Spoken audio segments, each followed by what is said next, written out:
Baie welkom by hierdie week se geloofswoord. Ons is besig om na die Matteus Evangelie saam te kyk. En hierdie week is ons by hoofstuk 4. As jy van die enige van die vorige hoofstukke gemis het, is jy meer as welkom op ons YouTube kanaal onder geloofswoord daarna te gaan kyk of net bloot in die beskrywing van hierdie video te gaan kyk en die skakels van die vorige video sal ook daar wees. Nou in Matteus hoofstuk 4 is daar 4 goed wat genoem word, 4 goed waarvan ons ook gaan lees en ek sal na elke hoofstuk, elke ding sal ek vir ons stop en vir jou oomblik gee, soos altyd om te reflekteer op dit wat jy gehoor het, om saam te praat daaroor en dan sal ons verder kyk ook, saam luister na wat die gedeelte van ons wil kom sê. Nou die eerste is Jesus se versoeking in die woestyn. Die tweede is die aankondiging van of die begin van Jesus se verkondiging uiteindelik. Die derde is Jesus wat sy eerste disippels ook roep. En dan die vierde waarvan ons lees is hierdie genesing en die onderrig in Galilea. So hierdie 4 dinge waarna ons ook dan nou saam gaan kyk. Kom ons word vir 'n oomblik stil, daar waar jy is. Ons word stil, word bewus dat die Here teenwoordig is. Maak jou oë toe, haal diep asem en weet dat die Here ook jou hele lewe ken.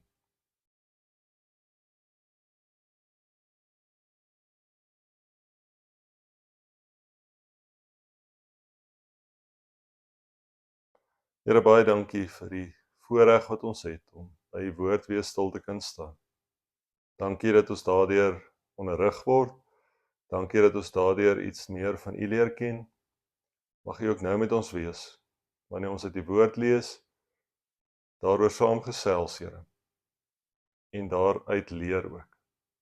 Mag ons beleef hoe U deur die Gees met ons werk, hoe U in ons omstandighede met ons besig is in hierdie teks ook. En dankie dat U alles van ons verstaan en ken, en dankie dat ons die evangelies kan lees, en sommer net soveel nader ook voel aan U self. Wees met ons, lei ons, Here, in U naam, bid ons dit alles. Amen. Nou hier aan die begin van Matteus 4 lees ons van Jesus wat in die woestyn ingaan, wat deur die Heilige Gees eintlik gelei word in die woestyn in. Hy wat sy weerstand reeds in die begin van sy bediening dan nou opbou, om in die hitte ook van sy bediening dan uiteindelik weerstand te kan bied teen die Satan. En so is hierdie roeping van die disippels en uiteindelik ons roeping, is nie net 'n roeping waarin ons die evangelie hoor nie, maar is ook 'n roeping waarin ons die evangelie ook leef, te midde van 'n wêreld wat gevul is met weerstand teen die evangelie. So kom ons lees dit saam in die eerste gedeelte, Matteus 4 vanaf vers 1. Hierna is Jesus deur die Gees die woestyn ingelei, om deur die duiwel versoek te word. 40 dae en 40 nagte lank het hy gevas en later honger geword. Toe het die versoeker nader gekom en vir hom gesê: "As U die Seun van God is, sê dat hierdie klippe brode moet word." Maar hy antwoord: "Daar staan geskryf, van brood alleen sal die mens nie leef nie, maar van elke uitspraak wat uit die mond van God kom." Toe neem die duiwel Jesus na die heilige stad en laat hom op die hoogste punt van die tempelgebou staan en sê vir hom: "As U die Seun van God is, spring hier af. Daar staan immers geskryf, hy sal sy engele opdrag gee of opdrag oor jou gee. Op hulle hande sal hulle jou dra, sodat jy nie dalk teen 'n klip jou voet stamp nie." Jesus sê vir hom: "Daar staan ook geskryf, jy mag die Here jou God nie versoek nie." Hierna neem die duiwel hom na 'n baie hoë berg en wys hom al die koninkryke van die wêreld in hulle pragt en sê vir hom: "Dit alles sal ek vir jou gee as U neerkniel en my aanbid." Toe sê Jesus vir hom: "Gaan weg, Satan, want daar staan geskryf, die Here jou God moet jy aanbid en hom alleen dien."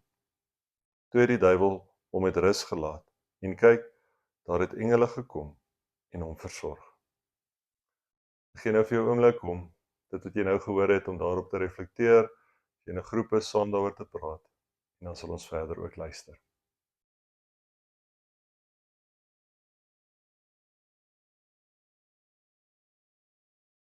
Drie keer wat Jesus versoek word. Na sy doop gaan hy die woestyn in en vas vir 40 dae lank. En dan kom die versoeker, die Satan, na hom toe en versoek hom 3 keer. Die eerste keer deurdat hy klippe in brood moet verander, die tweede keer dat hy van 'n hoë tempel af moet afspring. En die derde keer dat hy vir hom moet kniel. En elke keer weerstaan Jesus die versoeking. Elke keer kies Jesus God se wil, bo sy eie, bo die menslike wil, bo die menslike drang. Dit laat ons so aan ons eie lewens dink, maar ons baie keer ook in die versoeking is om sekere dinge te doen, omdat dit soveel lekkerder lyk. Maar God het ons herinner, Jesus self het ons herinner, dat ons gehoorsaam en getrou moet wees aan hom, aan sy woord. En daarom reageer hy ook elke keer as die duiwel hom versoek, reageer hy met die woord van God, met God se wil, en nie sy eie nie. Hier in die eerste versoeking, waar ons lees in vers 3, as u die seun van God is, sê dat hierdie klippe brode moet word, dan reageer Jesus deur Deuteronomium 8 vers 3 ook aantaal, van brood alleen sal die mens nie leef nie, maar van elke uitspraak wat uit die mond van God kom.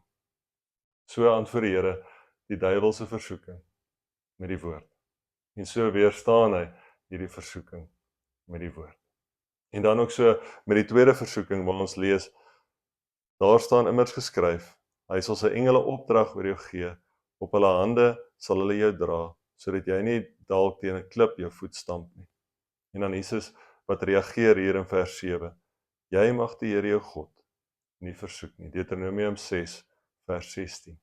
Hoe mooi is dit nie, dat ons dit kan lees en net kan besef, soos dat die Here hier met woord reageer, met sy woord reageer, met die wil van God reageer. So kan ek en jy ook op die versoekinge van hierdie lewe reageer. En dan die laaste versoeking ook hier aan die einde. Die Here jou God moet jy aanbid en hom alleen dien. Die duiwel wat hier vir Jesus na 'n baie hoë berg neem en vir hom hierdie koninkryke wys, vir hom sê dat hy vir hom moet kniel, dan sal dit alles syne wees. Maar Jesus wat met Deuteronomium 6 ook hier reageer, deur te sê dat hom alleen moet ons aanbid. Hoe wonderlik is dit nie, dat die Here so die woord gebruik en vir my en jou kom leer, dat ons ook getrou, gehoorsaam aan God se woord moet bly. En so, wanneer ons aan sy woord getrou is, aan sy wil getrou is, kan ons die versoekinge van hierdie lewe ook weerstaan.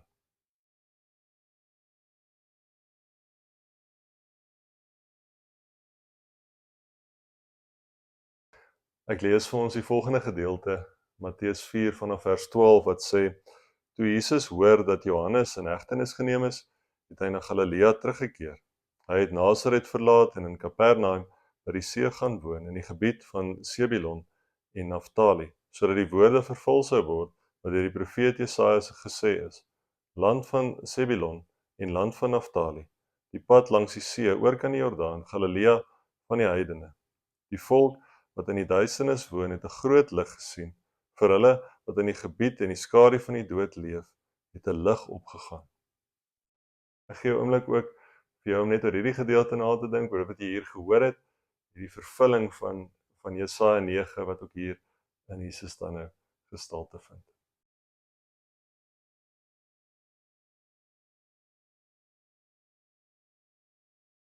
Nou hier in Matteus 4 is Johannes die Doper al in die tronk en Jesus begin dan nou sy bediening, sy verkondiging in Galilea, en meer spesifiek Kapernaum in die gebied van Naftali en Sebulon, soos ons hier ook gelees het.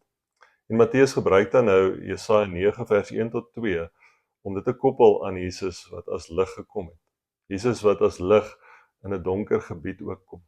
En Jesus verkondig dan, hy verkondig dat die dag van die koninkryk of die koninkryk van die hemele naby is. Dat daar hoop is. Hoop in die duisternis. Lig is in die duisternis. En dit is mooi dan ook van hierdie gedeelte wat ons hier lees.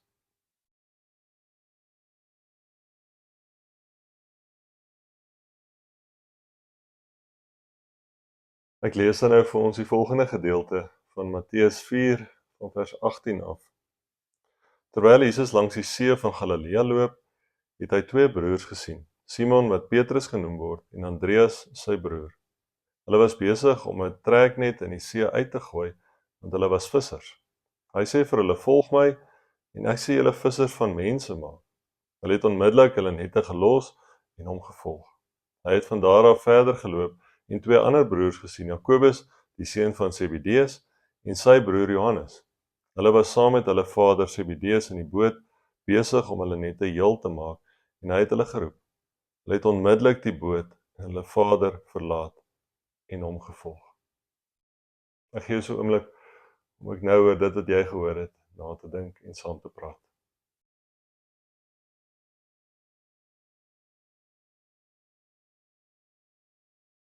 Hier by die see van Galilea roep Jesus sy eerste disippels. Simon, wat ook later Petrus genoem word, Andreas, Johannes en Jakobus ook later. En hier sien ons iets van 'n absolute gehoorsaamheid, 'n absolute vertroue, 'n absolute oorgee aan die Here. Iets wat ek dink ons eintlik maar elke dag mee sukkel, om absoluut net te los en oor te gee. Nou hier in Matteus verskil dit so 'n bietjie van Lukas. Lukas is so 'n bietjie meer uitbrei oor die visvang en die simboliek daarvan. Maar Matteus wat dit vir ons kom uitwys hoe hulle onmiddellik dit waarmee hulle besig was. Hulle wat vissers was, word onmiddellik los uiteindelik vissers van mense te word, om die evangelie te gaan verkondig, om deel te word van iets groter as hulle self. Dit is so 'n mooi gedeelte wat vir ons iets kom wys van Jesus wat eenvoudige, gewone mense kom roep om sy bediening op aarde uit te brei, om saam met hom die pad te loop. En so wil die Here jou ook roep, jou ook gebruik as 'n eenvoudige mens. Soms voel ons maar net as mense wat in hierdie wêreld leef, maar die Here wil jou gebruik om 'n verskil te maak. Die Here wil jou gebruik om sy evangelie aan ander ook te bring.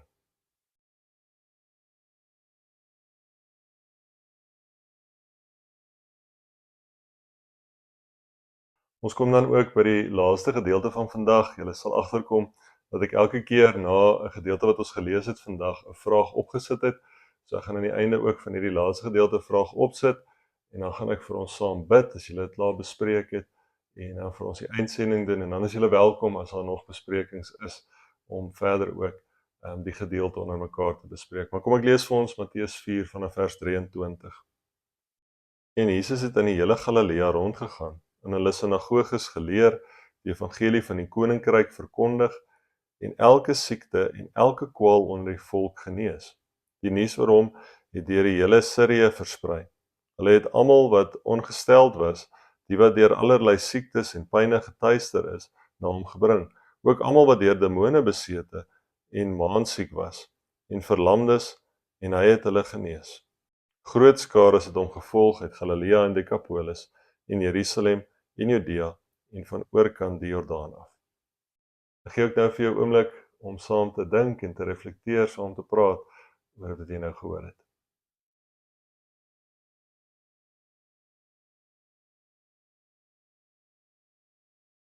Nou hier aan die einde van Matteus 4 reis Jesus deur Galilea en hy bedien mense op 3 maniere hoofsaaklik. Hy bedien hulle deur prediking, deur onderrig en deur genesing. En deur hierdie 3 maniere kom vestig hy homself as die Messias, as die een wat die koninkryk van God ook aankondig. Maar meer as dit, mense kom van oral oor om deur hom genees te word van siekte, genees te word van die demoniese magte. Hy is die een wat die gesag het, die mag het daaroor. Hy is die een wat die koninkryk van die hemele kom vestig. Deur Jesus, in Jesus Christus is ons bevry.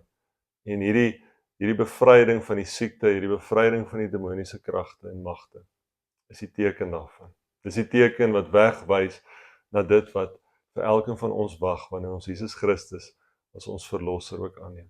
Die mooi daarvan in hierdie gedeelte ook, hoe Jesus genees, nie net harte genees nie, maar mense se siele red. Redding bring vir die wat verlore is in 'n gebroke wêreld. En so kan ek en jy ook wanneer ons die Here aanneem in ons lewens, kan ek en jy getuig van hoe die Here ook vir ons die verandering is, waar hy vir ons kom red van daardie dinge wat hy hou vas op ons lewens het. So kan ek en jy getuig daarvan aan ander, sodat hulle ook hierdie bevryding mag beleef. En so kan ons uitsien na 'n lewe saam met Christus, waar ons nie meer hoef bevry te word van hierdie magte nie, maar waar hierdie magte nie eers meer teenwoordig is nie. Ons kan uitsien na die ewige werklikheid saam met God.